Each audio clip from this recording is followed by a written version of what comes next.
तो मैं कहाँ थी कि हमारा जो फेस डायगनल होगा, ये वाला जो फेस की बात हो रही थी ना, ऑपोजिट फेस की, सो फेस डायगनल को हम क्या करते हैं, √2a इज इक्वल्स टू ये वाला जो रेड आई। देखिए यहाँ पर अगर मैं एक आपका एक्सिस ड्रॉ करते हुए अगर मैं आपको बता चुकी हूँ कि यहाँ पर ये वाला जो आयन है ये क्या है, एक एन आयन है, ये वाला एन आयन है, ये वाला एन आयन है। So it is R, it is R, it is also R minus. So again R plus R is equals to 2r minus plus 2r minus is equals to 4r minus. So that's why we are having √2a is equals to 4r minus, where a is equals to 4r minus upon √2. So where the 4r minus is having √2 into √2 into √2 into 4 times. So यहाँ पर हमने पूरा मिला के जो answer निकाला था उसका क्यूब निकाला, ठीक है। तो 16√2 मैंने इसको पहले आपको डिटेल में बता रखा है कि कैसे इसका आंसर आया था 16√2।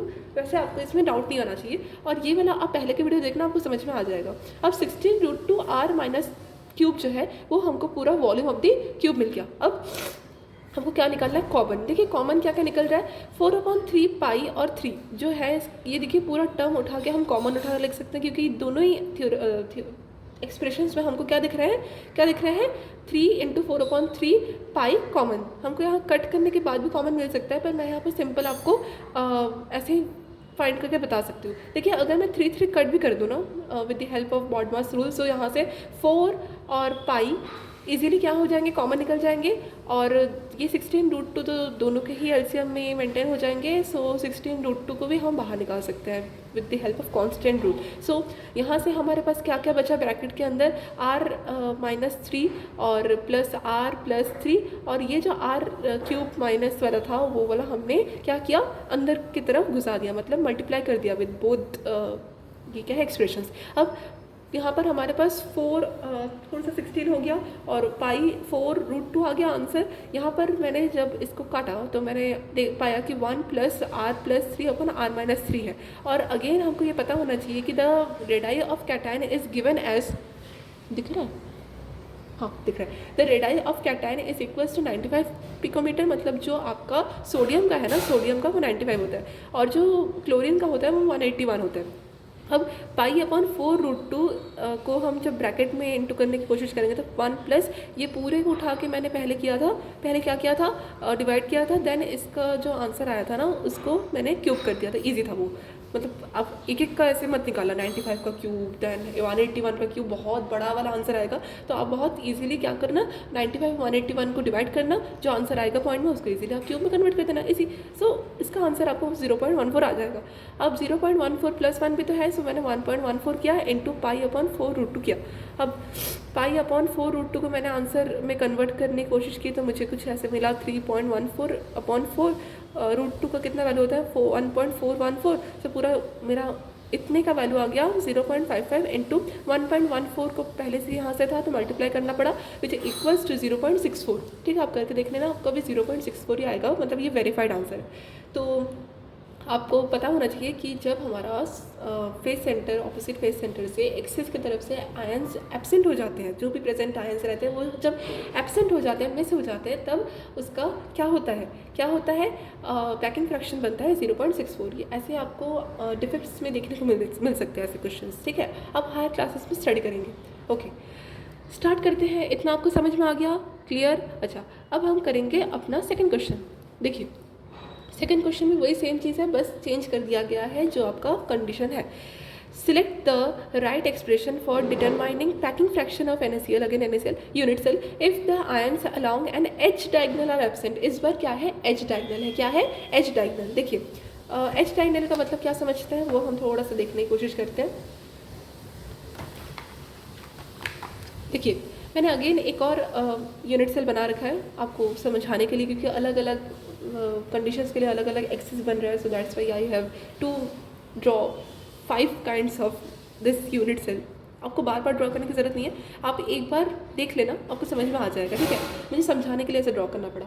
ओके, सो मैंने यहाँ पर लिख के रखा था इसका मतलब कि एक्शन में सोडियम कैसे सराउंडेड है। आपको ये बार बार लिखने की ज़रूरत नहीं है। ठीक है, ये आप 1 टाइम लिखेंगे तो समझ में आ जाएगा। ओके, तो वही सेम चीज़ है, आपका ऑक्टाहेड्रल वर्ड्स में Na है और क्लोरीन FCC है। और यहाँ से we can clearly see that three ions are in contact when shown in an axis. देखिए हमको एच डायगनल निकालना है। What is the meaning of H diagonal? देखिए एच कहाँ से आ रहा है, एच कहाँ से आ रहा है, ये एक एज है ना, ये एक एज है, कोई भी एज आप ले सकते हो, भले आप ये एज लो, ये एज लो या ये वाला एज लो, आपका ऐसे डायगनल बन जाएगा। पर हमको ये देखना है कि एक्शन में जो एच लेंथ होता है उसमें मतलब एच लेंथ नहीं, मुझे बताना चाहिए कि एच सेंटर होता है, उससे एच सेंटर से जो डायगनल बनते हैं ऑपोजिट एच सेंटर के, वो डायगनल में जो आपका एक्सिस बनता है उस वाले एक्सिस में कितने आयंस प्रेजेंट है, वो प्रेजेंट आयंस को हमको करना है एब्सेंट। आई होप आपको क्लियर हो रहा होगा। अब हमको क्या करना है, एब्सेंट करना है। तो ये वाला एक्सिस मैंने बनाया, आपका एक एच बना दिया, ये वाला एक सोडियम से ये वाला एक सोडियम तक एक एच बना दिया मैंने डायगनल। अब आपको यहाँ दिख रहा होगा कि ये सोडियम तो मिस हो गई, एब्सेंट हो गई, साथ साथ एक बीच का सोडियम भी फंस जा रहा है। मतलब ये सोडियम एक बॉडी सेंटर की तरह काम कर रहा था और ये बॉडी सेंटर भी हमको एब्सेंट करना पड़ेगा। अब यहाँ से हमको मैंने थ्योरी लिख कर रखा है, we can clearly see that, ये थ्योरी आपको लिखना ही है, ये थ्योरी बहुत इंपॉर्टेंट है, ये आप मत भूलना क्योंकि ये आपको मदद करेगा to maintain the numerical value of packing fraction. ठीक है, so we can clearly see that three ions are in contact when shown in an axis, so let us absent it with finding the effective number of both sodium and chloride ions. ठीक है, हमको sodium और chloride दोनों के ही effective number इसी तरह find करना है। Okay, first sodium has octahedral voids occupied where two H centres misses. देखिए सोडियम कितने फंसे हैं यहाँ पर, एच की तरफ से 2 फंसे, मतलब एच से हमको इस बार 12 होते हैं ना एच। अब 12 एच को हमको क्या करना है, एक second,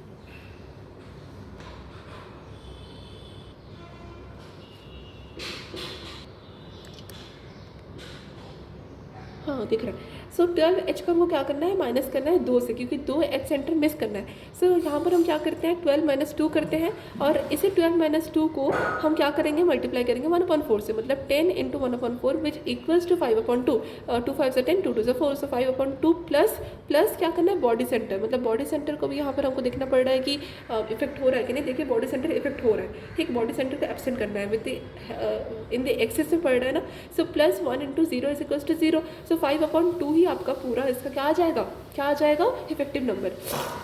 and again for chloride ions अगर हम फाइंड करने की कोशिश करें, there are no chloride ions interrupted, so the chloride ions will remain same as FCC structure. So यहाँ पर अगर मैं क्लोराइड आयंस की बात करूँ तो क्लोराइड आयंस का एफसीसी स्ट्रक्चर कैसे निकल जाएगा, 6 स्पेसेस रहते हैं, there is no interruption in any kind of 1/2 contribution of atoms. तो 6 into 1/2 is equals to 3 plus 8 into 1/8 is equals to 1 is equals to 3 plus 1 is equals to 3। So the packing fraction कितना आ जाएगा, देखिए हमारे पास effective number सिर्फ sodium का ही बना इस टाइम, जब हमारा एच डायगनल बना एक्सिस के थ्रू आउट एब्सेंट में। सो आपका कितना बन जाएगा, जो आपका इफेक्टिव नंबर बना सोडियम का 5/2 और क्लोरीन का कितना बन जाएगा 4 ना, क्योंकि there are no interruption in chlorine. So packing fraction कितना हो जाएगा, volume of the sphere into मतलब कौन से वाले स्फीयर की बात हो रही है, नेगेटिव वाले, और नेगेटिव वाले का आपका इफेक्टिव नंबर कितना निकला था क्लोरीन का 4 plus volume of the sphere which is equals to the positive sphere which is sodium sphere. So इसका कितना निकल रहा था इफेक्टिव नंबर, इसको मल्टीप्लाई करना 5/2, ठीक है। सो अपॉन में volume of the cube, so volume of the cube यहाँ पर आपका अगेन ये वाला हम क्या कंसिडर करेंगे ऐसे, वॉल्यूम ऑफ द क्यूब मतलब ये वाला का जितना ऐसे पॉइंट रहेगा और ये वाला के पॉइंट का जितना एक्सिस रहेगा वो एक्सिस हमको मदद करेगा टू फाइंड इट्स एक्सिस, ठीक है। देखिए यहाँ पर अगेन हमको फेस डायगनल दिख रहा होगा। देखिए फेस डायगनल कैसे दिख रहा है, यहाँ पर स्टूडेंट्स को डाउट हो सकता है, आई होप, क्योंकि मुझे डाउट आया था। देखिए ये एक्चुअल में जो आपको ये वाला पॉइंट दिख रहा है वो एक्चुअल में ये यूनिट सेल्स का कंट्रीब्यूशन ही है। देखिए ये एक यूनिट सेल है, ये एक यूनिट सेल है, पीछे भी 2 यूनिट सेल, नीचे 4 यूनिट सेल, ऐसे चिपके हैं। तो ये वाला जो चिपकने वाला पॉइंट है ये अगर मैं अलग करके देखूँ ना तो आपको दिखेगा कि ये 2 यूनिट सेल्स का स्पेसेस की बात कर रहे हैं ये। सो इसीलिए दोनों को ऐसे मिला कि ये एक्चुअल में एक फेस है, ये एक फेस है, इसीलिए यहाँ पर फेस डायगनल का वैल्यू रख रहा है, ठीक है। यहाँ पर ज़्यादातर हम फेस डायगनल का क्या करते हैं, एज लाइन निकालते हैं, ठीक है। बॉडी डायगनल का हम एज लाइन नहीं निकालते क्योंकि बॉडी डायगनल में हमारा क्या रहता है, जो बेसिकली हम जो साइड है ना उस साइड का जो आपका रेडाई का प्लस करने के बाद वैल्यू आता है वो हम लगा देते हैं, ठीक है। सो वो भी बहुत ईजी रहता है। आपको समझ में आ गया √2a हम क्यों अप्लाई कर रहे हैं to find its edge line, because it is just like a face diagonal, है ना, क्योंकि ये एक फेस की तरह काम कर रहा है and face diagonal is equals to √2। ये कितना होगा पता है, एज मतलब इसका जो साइड √2a, ठीक है। और ये जो पूरे का साइड अगर होगा ये जस्ट इसके इक्विवेलेंट होगा इन सभी के, ठीक है। तो आई होप आपको क्लियर हो रहा है, ओके। तो इसका हम पैकिंग फ्रैक्शन निकालते हैं फटाफट से। देखिए तो मैंने क्या किया, अगेन 5/2 इंटू 5/2 किसका निकला था सोडियम का, इंटू क्या किया सोडियम का जो आपका निकलना वाला था वॉल्यूम, प्लस क्या किया है 4 आपका effective number into 4/3 pi r minus वाला क्यूब, अपॉन में वही आपका जो आप हमने निकाला था वॉल्यूम ऑफ द क्यूब वही वाला, अपॉन में हमने क्या किया है कॉमन आउट किया है। सो कॉमन कैसे निकलता है, यहाँ से कुछ कट तो नहीं हो रहा, सो हम 4/3 पाई को कॉमन ले लेते हैं, 4/3 पाई। अब 4/3 पाई को जब हम कॉमन लेंगे, हाँ तो मैं कहा थी 4/3 पाई हमने क्या किया कॉमन निकाल लिया। अब कॉमन निकालने के बाद हमको ब्रैकेट में क्या क्या बचा 5/2 r plus cube plus 4 r minus cube, ये वाला जो मतलब कॉमन नहीं निकल रहे थे, इंटू 1/16√2 आर माइनस क्यूब तो है। अब इसको हमको उठा के यहाँ मल्टीप्लाई करने की कोशिश करना है, तो यहाँ से हमारे पास 4 से 16 आ गया, 4 3 से 12 आ गया, so 12√2 r minus cube will be your outer constant value, and then we are having this inside the bracket, and then we can easily take the मतलब बहुत ईजीली हम इसको मल्टीप्लाई कर सकते हैं, क्योंकि यहाँ से हमको क्या निकल जाएगा एलसीएम इक्वल। अब यहाँ से हमने क्या देखा π/12√2 मतलब ब्रैकेट में है π/2 r plus cube upon 2 r minus 3 plus 4, क्योंकि हम r minus cube upon r, so यहाँ से हमारा क्या निकल गया π/12√2 in bracket 5/2 r plus 3 upon r minus cube plus 4, ठीक है। अच्छा ये पूरे का टर्म का हमारा पास जो मैंने वैल्यू निकाल रहा है, आप भी कैलकुलेटर से करके देखना, 0.185 आता है, इंटू ये इसका करो तो हमारे पास 2.5 आता है। एज मैंने आपको पहले ही बता रखा था कि ये पूरे का 0.14 आता है इनका रेशियो, और ये मतलब होल क्यूब करके और प्लस 4, ठीक है। इसको मल्टीप्लाई करने के बाद मैं बता रही हूँ, ठीक है। और अच्छा ये वाला का ना टर्म मैंने बाहर ऐसे लिखा है, और ये वाले का 0. मतलब 2 और 5 को जब मैंने डिवाइड किया तो 2.5 आया, तो 2.5 इंटू मतलब इसको मैं बाद में करूँगी सॉल्व, मतलब इसको पहले इसके साथ और इसको पहले इसके साथ सॉल्व करके मेरे पास ऐसे आ गया आंसर। अगेन इसके पास आपके पास ये वाला टर्म था, तो मैंने इसका इसके साथ ऐसे मल्टीप्लाई में एट दी लास्ट लगा दिया, प्लस 0.74 आपका 4 इंटू 0.185 करने के बाद आ गया। और ये पूरे टर्म को जब मैंने उठा के सॉल्व कर लिया तो आपका 0.76 आ रहा था, 68 आ रहा था, जिसको इक्विवेलेंटली मैं 0.77 भी लिख सकती हूँ, ठीक है। इसको परसेंटेज में आप 77% में बोल सकते हो, पर 0.77 is the मतलब packing fraction when the body, मतलब बॉडी नहीं sorry H diagonal axis ions are absent, ठीक है, ठीक है, okay okay. Third question read करते हैं, देखिए एक मिनट। थर्ड क्वेश्चन क्या है, determine the packing fraction of NaCl solid if all the ions along an axis connecting opposite H center। पहले H centered कर लिए थे, अब क्या करेंगे H center, ठीक है, ओके। सो स्टार्ट करते हैं इसका सॉल्व करना, कैसे सॉल्व होता है ये देखिए। सो जब हम एच सेंटर से ऑपोजिट एच सेंटर से एक एक्सिस बनाए, ठीक है, मतलब ये डायगोनल नहीं है, एच डायगोनल हो गया, अब हमको एच सेंटर से एक्सिस बनाना है। देखिए एच सेंटर से एक्सिस कैसे बनाते हैं, मान लीजिए कि एक आपके पास एच है, एक ये वाला एच है, ठीक है, ये वाला एच सेंटर से आप एक ऑपोजिट एच सेंटर से ऐसा वाला एक एच सेंटर तक एक आपने बनाया, तो हमारे पास कुछ ऐसे दिख रहा था ये वाला, ठीक है।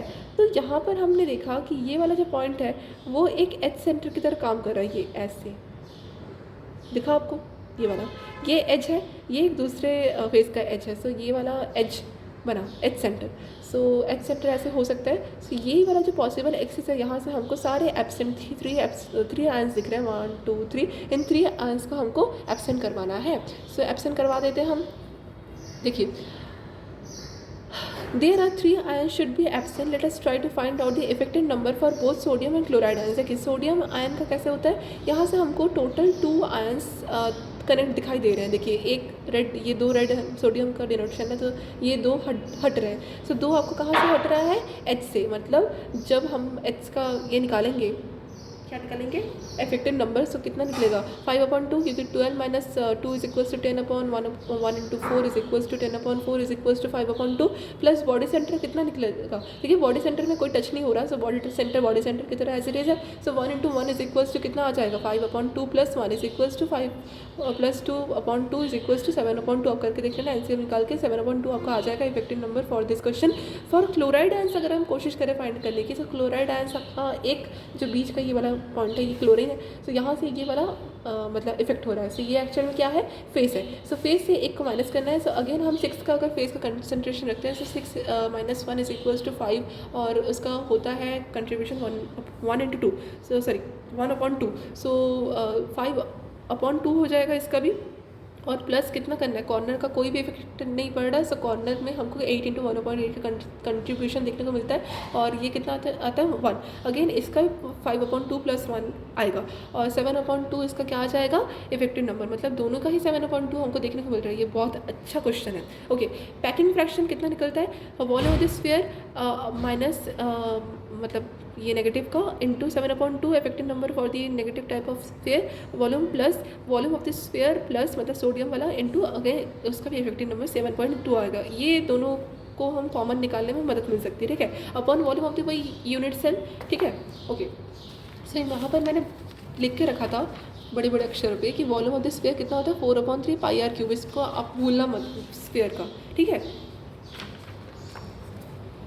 ओके, तो इसका देख लीजिए कितना आ जाएगा 4/3 πr plus cube into 7/2 plus 4/3 πr minus cube into 7/2। देखिए 7/2 दोनों का ही आ रहा था, इसलिए मैंने प्लस करके इसको मल्टीप्लाई कर दिया अपॉन 2√2r। ये 2√2 कहाँ से आया, 2√2 कहाँ से आया, देखिए ये 2√2 क्या है एक्चुअल में 4r minus is equals to √2 से a का वैल्यू है। इसको मैं टोटल आपको 16√2 का से दिखा रही थी तो आपको इजी पड़ रहा था, पर एक्चुअल में ये मैंने ऐसे लिखा है। अब इसको आप सॉल्व करके देखिए इतना आ जाएगा आपको, ठीक है। अब taking out the common factors as 4/3 क्या क्या कॉमन निकलेगा यहाँ से 4/3 7/2 मतलब 4/3 7/2 पाई ऐसे कॉमन निकल जाएंगे। तो 4π3/7/2 is the common factor. So r plus cube plus r minus cube will be inside the bracket. तो इसको हम सॉल्व कर सकते हैं, ठीक है। अच्छा, अब इसका पूरा आप एक वैल्यू निकाल सकते हो, इसका पूरा एक वैल्यू निकाल सकते हो और एक परफेक्ट आंसर निकाल सकते हो। तो मैंने यहाँ तक स्टॉप किया है, ज़्यादातर यहीं पर ही MCQ क्वेश्चन आते हैं, ठीक है। अच्छा, सेकेंड क्वेश्चन पढ़ते हैं।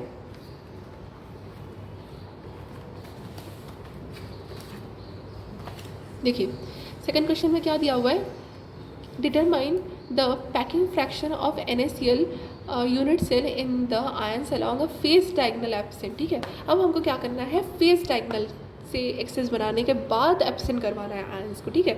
मतलब हम एच सेंटर देख लिए, फेस सेंटर देख लिए, एच डायगोनल देख लिए, अब फेस डायगोनल की बारी, लास्ट होगा बॉडी डायगोनल, ठीक है। Then the question is just like finished. Okay, so again इसमें मैंने एक फेस चूज़ किया ऐसे और इस पहले फेस का डायगोनल बनाया। Choosing any one face seems that axis of 3 chloride ions misses. देखिए यहाँ से जो आपको जितने भी एक्सेस में आयंस दिख रहे हैं 3 ही ज़्यादातर दिखेंगे। सो 3 आपको मिस दिखाई दे रहा है किसके, क्लोरीन के, पर्टिकुलर सिर्फ क्लोरीन पे ही फ़र्क पड़ रहा है। सो यहाँ से मैं अगर देखूँ, ये वाला फेस मत देखिए इस बार, आप ये वाला फेस देखिए, ठीक है। ओके, सो यहाँ से हम मैं अगर चाहूँ करना, देखिए आपको पता होगा कि NaCl is tends to be in the form of Na positive, मतलब कभी कभार FCC स्ट्रक्चर भी दिख सकता है, क्लोरीन ऑक्टाहेड्रल में ऐसे हो सकता है। तो आप ऐसे उल्टा भी क्वेश्चन कर सकते हो, पर according to the question packing fraction the Na is equals to be octahedral type, ठीक है। सो मतलब सब क्वेश्चंस का एक एक्सपेरिमेंट है, तो मैंने आपको ज़्यादा डिटेल में करवाया नहीं है, पर हाँ ऐसे क्वेश्चन आते हैं, ठीक है। ओके, सो यहाँ पर बताया जा रहा है कि 3 आयंस मिस होते हुए दिखाई दे रहे हैं on the axis of face diagonal. So यहाँ से हमको 3 कहाँ से फर्क पड़ रहा है, क्लोरीन से। मतलब अगर मैं सोडियम की बात करूँ, so there are 4 because sodium 4 ही होगा, क्योंकि octahedral bond is equals to 4 और कितना होता है 12 into 1/4 plus 1 into 1 is equals to 4, ठीक है। But for chloride ions 1 from a face centre absent, ठीक है। यहाँ से एक फेस से एब्सेंट हो रहा है, साथ साथ कॉर्नर्स पे भी फ़र्क पड़ रहा है, मतलब फेस से एक हटाना है हमको, विच इज़ 5 इंटू 1/2। क्यों? क्योंकि 6 minus 1 is equals to 5 into 1/2 plus 6 हो जाएगा कॉर्नर का, क्योंकि 8 होता था। अब देखिए यहाँ पर कॉर्नर से हट रहे हैं, एक ये कॉर्नर है, एक ये कॉर्नर है, तो ये दो कॉर्नर हट रहे हैं, ठीक है, ये कॉर्नर ये सब कॉर्नर ही तो है ना। अब यहाँ से दो कॉर्नर से दो हट रहे हैं, तो हमको पता होना चाहिए कि 8 minus 6 is equals to 8 minus 2 is equals to 6, तो 6 into 1/8 which is equals to कितना हो जाएगा 3/4। सो 5/2 प्लस 3/4 का एलसीएम ले लीजिए, तो 10 प्लस 3 इज इक्वल्स टू कितना आ जाएगा 4 इज इक्वल्स टू 13/4। और जो आपका 4 इफेक्टिव नंबर आया था वो किसके लिए आया था? सोडियम के लिए। ये सिर्फ क्लोरीन के लिए फ़र्क पड़ा, ठीक है। अच्छा, पैकिंग फ्रैक्शन निकाल लीजिए फटाफट। Volume of the sphere negative into 13/4 आपका क्लोरीन का ही पड़ा, plus volume of the sphere positive वाला वो इंटू 4 ही रहा effective number, divided by volume of the unit cell. So volume of the unit cell देख लीजिए, थोड़ा सा चेंज हो जाएगा इस बार। देखिए 4/3 पाई आर क्यूब, ये स्फीयर का ही मैंने बैठा दिया है, आर माइनस प्लस आपको पता ही है, और ये 4 आपका पॉजिटिव के लिए, नेगेटिव आपका 13/4 effective number upon 2r minus plus 2r plus का क्यूब। मतलब इस बार जो एच लेंथ दिया गया है वो ये वाला टर्म लिया गया है। देखिए ये वाला टर्म और वो वाला टर्म सेम ही है, पर कैसे हो रहा है वो आप थोड़ा सा देख लीजिए। देखिए अगर मैं एच लेंथ की बात करूँ, तो ये वाला भी एक साइड हो सकता है। क्यों? क्योंकि ये एक साइड आपका इसके इक्विवेलेंट है, इन सब साइड्स के इक्विवेलेंट है। तो ये वाला जो पॉइंट है इसका आप रेडाई चेक कीजिए, ये एक नेगेटिव वाला रेडाई होगा, ये भी एक नेगेटिव वाला रेडाई होगा, ये वाला एक पॉजिटिव वाला रेडाई होगा। सर नेगेटिव प्लस एक पॉजिटिव का पूरा मिला के कितना होगा? R minus plus 2r plus will equals to 2r plus 2r minus. So ये आपका क्या निकल जाएगा? ए। सो ए का पूरा मिला के मैंने उठा के किया क्यूब, और इस वाले पूरे क्यूब का टर्म आपका आप रख सकते हो पिकोमीटर का जो टर्म होता है सोडियम और क्लोरीन का। बाकी इसका जो आंसर आता है सिंपलेस्ट, इसमें ही ज़्यादातर क्वेश्चन पूछे जाते हैं आईआईटी में। सो 13/3 आ जाएगा कैसे? देखिए यहाँ पर 4 मैंने कैंसिल कर दिया था, और यहाँ से मैंने 4 से 16 कर दिया, मतलब 13/3 pi r minus cube plus 16/3 pi r plus cube upon में ये 2 को मैंने कॉमन निकाल के इसका क्यूब कर दिया होल क्यूब, और आर माइनस प्लस का होल क्यूब निकाल दिया। अब चाहो तो इसका आर प्लस मतलब ए प्लस बी होल क्यूब का फॉर्मूला लगा के भी लेने कर सकते हो इसका आंसर निकालने के लिए, पर मैंने यहाँ पर स्टॉप कर दिया क्योंकि ज़्यादातर ऐसे क्वेश्चन पूछे जाते हैं, ज़्यादातर कन्फ्यूज़ हो जाएंगे, तो यहाँ तक आप स्टॉप कर दीजिएगा। ये ज़्यादातर MCQ में पूछे जाते हैं, ठीक है। अब हम लास्ट में not the least type of question करते हैं ऐसे क्वेश्चन का, विच इज़ मैं बता देती हूँ कि वही सेम क्वेश्चन है, बस हमको बॉर्डर डायगोनल निकालना है, निकालना है। तो आप देख लीजिए बॉर्डर डायगोनल कैसे होता है। अगेन एक और मैंने क्यूब बना दिया था। अब बॉर्डर डायगोनल मतलब ये वाले कॉर्नर से लेके ये वाले कॉर्नर तक का एक एक्सिस बनाना है हमको, ठीक है, डायगोनल बनाना है। अब यहाँ से मैंने जब डायगोनल बनाया तो फेस को चीरता हुआ गया, so we have to take a face diagonal to find its border diagonal. So face diagonal की मदद पड़ती है, with the help of Pythagoras theorem we can easily find out the border diagonal H prime. So in a body diagonal 3 ions are absent, basically 2 fluoride ions and 1 body center of positive affected. यहाँ पर हमको जब affected देखने को मिला तब ये अंदर से होता, वो ये नहीं है कि ये सारे इफेक्ट हो रहे हैं, ये अंदर है ना, ये बॉक्स के अंदर की बात हो रही है। बॉक्स के एक कॉर्नर से दूसरे कॉर्नर तक का 2 एटम मिस होगा, साथ साथ एक बीच का सोडियम आयन भी इफेक्ट होगा, मतलब total 3 ions are affected in this. So again let us find the effective number for both sodium and chlorine. यहाँ पर सोडियम का कितना बनेगा? सोडियम का क्या क्या फ़र्क पड़ा है? बॉडी सेंटर फ़र्क पड़ा है, बाकी एच में कोई भी दिक्कत नहीं आ रही है। सो यहाँ पर एच का मैंने ऐसे टिक लगा है, मतलब एच आपका जैसे है वैसे ही है, और बॉडी में थोड़ा सा दिक्कत है इसलिए कट लगा दिया। अब 12 × 1/4 प्लस 1 × 0 इज इक्वल्स टू 3, ठीक है, क्योंकि बॉडी के लिए मैंने यहाँ पर आउट किया है को। सो 12 × 1/4 का ही सिर्फ आपका इफेक्टिव नंबर आ रहा है विच इज़ 3। सब क्लोराइड आयंस का अगर मैं फाइंड करने की कोशिश करूँ तो कॉर्नर में गड़बड़ी हो रही है, इस कॉर्नर को मैंने कट किया, फेस बिल्कुल सही है। सो फेस का जितना आपको पता होता है वही आप लिख देना, विच इज़ इक्वल्स टू कितना होगा 3, और कॉर्नर्स का कितना है, कितना हो जाता है? देखिए कॉर्नर्स का 8 रहता है, पर 8 - 2 करना पड़ेगा क्योंकि 2 corner ions of chlorine are affected. So 8 - 2 is equals to 6 upon कितना हो जाएगा 8। So 6/8 is nothing but 3/4। So 3/4 plus 3 is equals to 15/4 is the effective number of the chloride ion, ठीक है। Let us find out the packing fraction in minutes. देखिए volume of the sphere negative into 15/4, 15/4 आपका chloride के लिए, और plus volume of the sphere plus into 3, मतलब 3 आपका effective number for the sphere of positive, it is sodium का effective number. So upon में मैंने volume of the unit cell निकाल लिया, volume of the unit cell again आपका वही वाला कैसे निकला, यही वाला which is 2r plus 2r minus वाला एच लेंथ, ठीक है। इसका क्यूब निकालेंगे, सो आप इन फर्दर इसका डिटेल में एक फिक्स आंसर ला सकते हो, बट आप 10 मिनट कर सकते हो, और यही आपका ज़्यादातर फॉर्मूला वगैरह में पूछे जाते हैं, उसको आप चेक भी कर सकते हो। जैसे आपको मैंने बताया था ना एक क्लासिफिकेशन ऑफ क्रिस्टल्स में कि सिरेमिक क्रिस्टल्स भी होते हैं, उसमें आप बहुत इजीली इसको चेकिंग पॉइंट कर सकते हो, ठीक है। सो कॉमन निकाल लीजिए, 4/3 पाई और 4/3 पाई दोनों में से कॉमन निकल जाएगा। सो यहाँ से आपको क्या क्या बचा, r प्लस क्यूब इंटू 3, ये वाला 3, और प्लस r माइनस 3 15/4। सो आप ऐसे 4 को कैंसिल आउट भी कर सकते थे, पर मैंने यहाँ पर आपको कॉमन निकालने के लिए शो कर दिया कि ईजी होता है। Upon 2r plus 2r minus वाला क्यूब अपॉन में 8r प्लस r माइनस का क्यूब, ठीक है। आप ऐसे सॉल्व कर सकते हो, ये बहुत ईजी है, आप ऐसे कट भी कर सकते हो, पर ऐसे मैं छोड़ दी क्योंकि ये वाला बहुत आपको फॉर्मूला वगैरह में इजीली चेक करने को मिलते हैं, ठीक है। आई होप आपको क्लियर हो गया होगा कि ऐसे मैथ्स कैसे सॉल्व करते हैं, एंड तब तक के लिए आप पढ़ाई करते रहिए, एंड हमको और 3 क्वेश्चंस बस सॉल्व करने हैं, then the chapter is close for this year, okay. Thank you.